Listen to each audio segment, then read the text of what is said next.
Oh, go.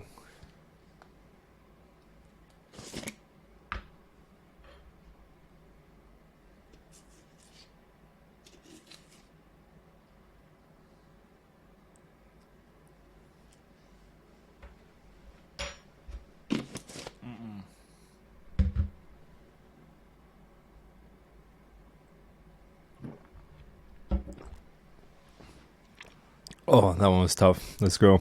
So I made $8,966 yesterday in revenue. And I mean revenue because that's not profit. Take home from last month is roughly 27%. And yeah, I can go through it right now. So about 3,000 of that is from Amazon Associates. And how I calculated it, because the numbers aren't out yet, is order revenue was 53,000. And if you just do some rough maths, that's just how I did it. So 55,000 was 3.1K, 50,000 is 2.8K. So I just eyeballed it and called it a day, 3,000. About $700 from Fam Fuel, $80 from Cell Health. I don't know what's going on with Cell Health. I got to talk to them.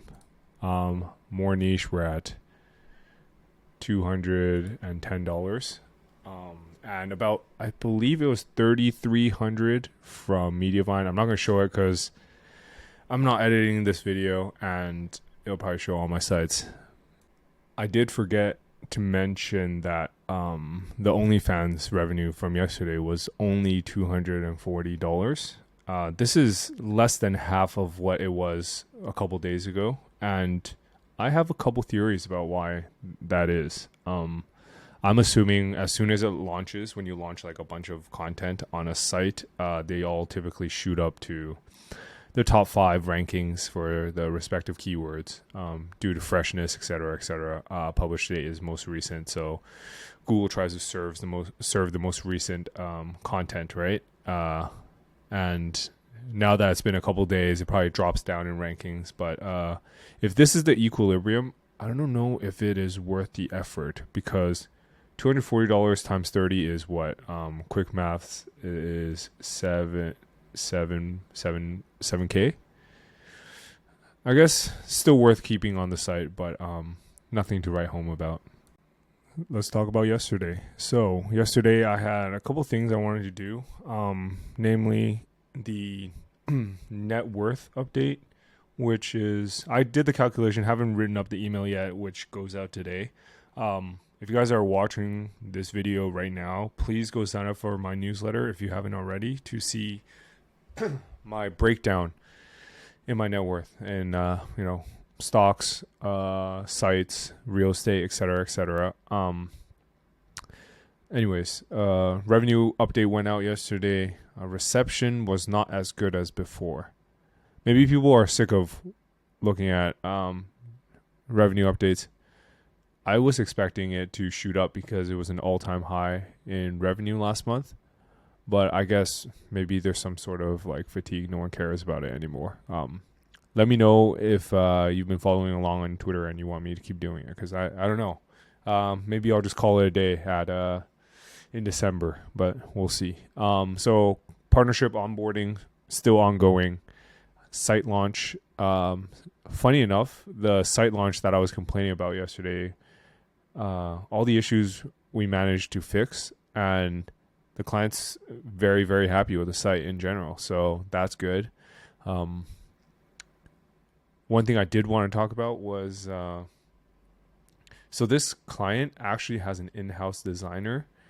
And so I kind of did him dirty by like going over his head and saying like, yo, this guy's design is no good. Let me kind of handle it. But I will say I did save them from a world of hurt in terms of design. Yeah, it's hard to tell someone in-house that their design is no good, but I had to do it because, for the greater good, right? The 2 proposals I mentioned yesterday, smashed through that. It was an absolute grind. I don't know. It only took like half an hour total, but I hated it so much. Definitely have to delegate that.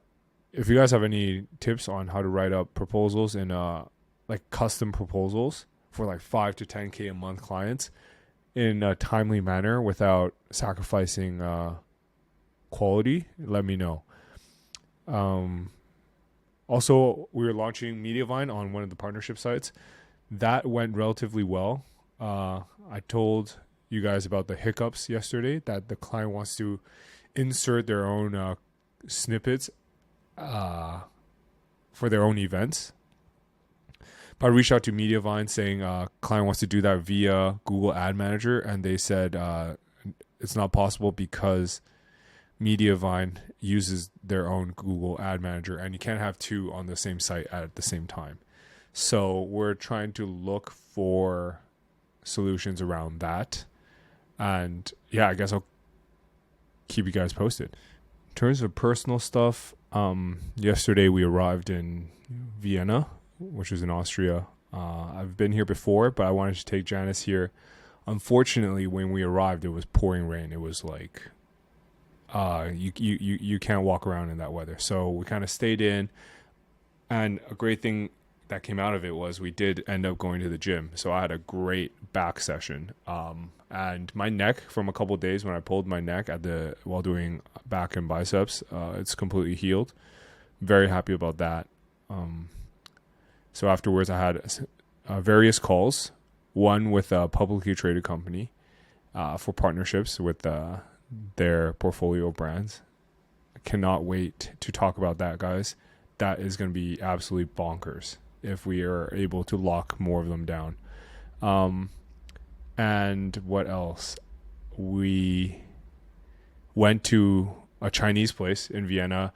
Yes, I know. I used to make fun of people who go to new countries and just to try cuisine they're used to, but Janice and I just can't stop. We can't stop eating Chinese food. I don't know what's wrong with us. It's almost always bad when we go to a new place, but yeah, someone stop us.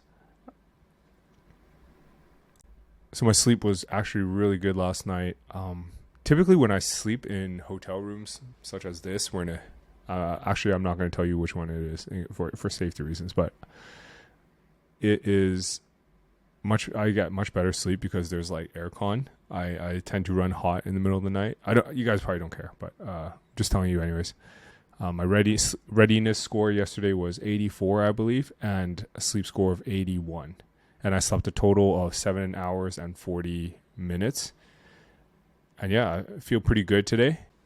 In terms of plans today, today is, well, the weather says it's going to be sunny in Vienna. So today is pretty much a travel day. We're going to be exploring the city, and we're going to be eating schnitzel, and we're going to be just taking in all the beautiful architecture in Vienna. There's probably not going to be much work done, but we will try to go to the gym today.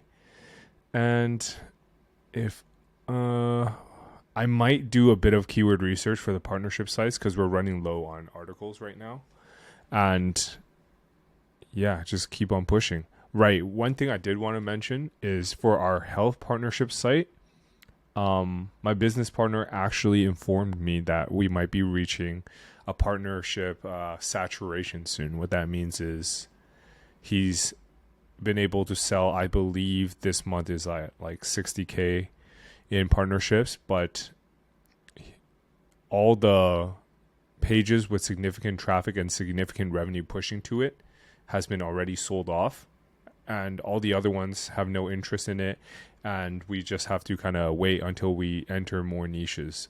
For example, we're going to be entering the sleep niche, maybe the home gym niche. Sorry, James, gotta do it. And yeah, maybe the cannabis niche as well. Now onto your questions. If you guys want me or have any questions for me, please leave them in the YouTube comments. I don't believe we have had any YouTube questions yesterday, so I just pulled a couple from Twitter and trying to answer them a bit more in depth.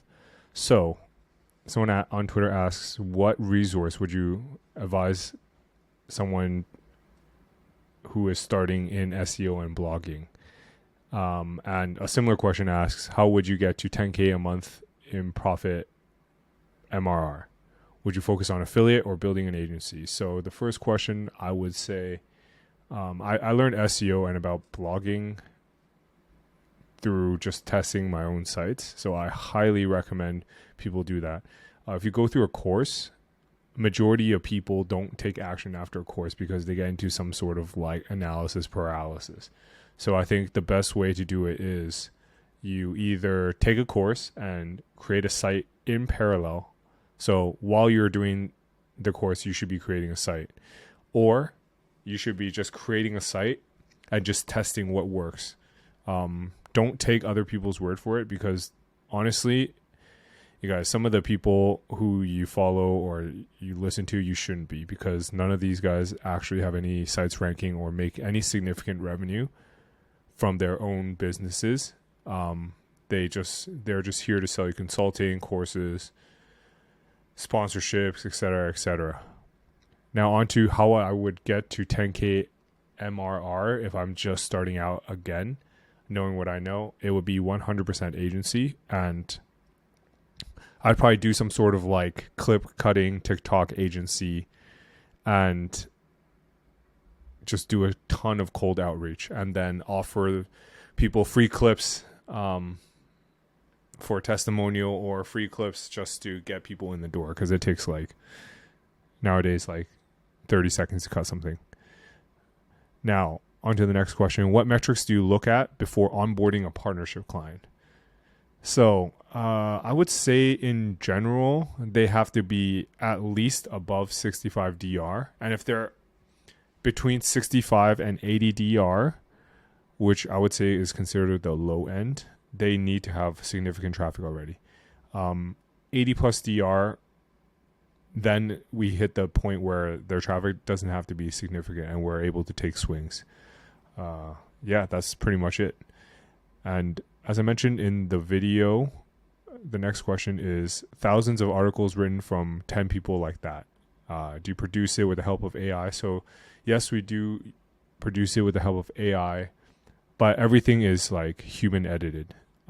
So before it goes out, everything is touched by like two people and one formatter, one rewriter, because there's just like a proofreader, you know. There's a lot of issues with AI if you just kind of just post it directly. All right, that's it. That's the video for today. If you guys liked this format, the only thing that's keeping me going are the comments. So I don't really care about views. I know views will fluctuate. So if you guys can just do me a solid and leave me a comment, maybe ask a question. If you don't have any questions, just say good stuff. That'll probably help with a YouTube algo. Yeah, that's it. See you guys tomorrow.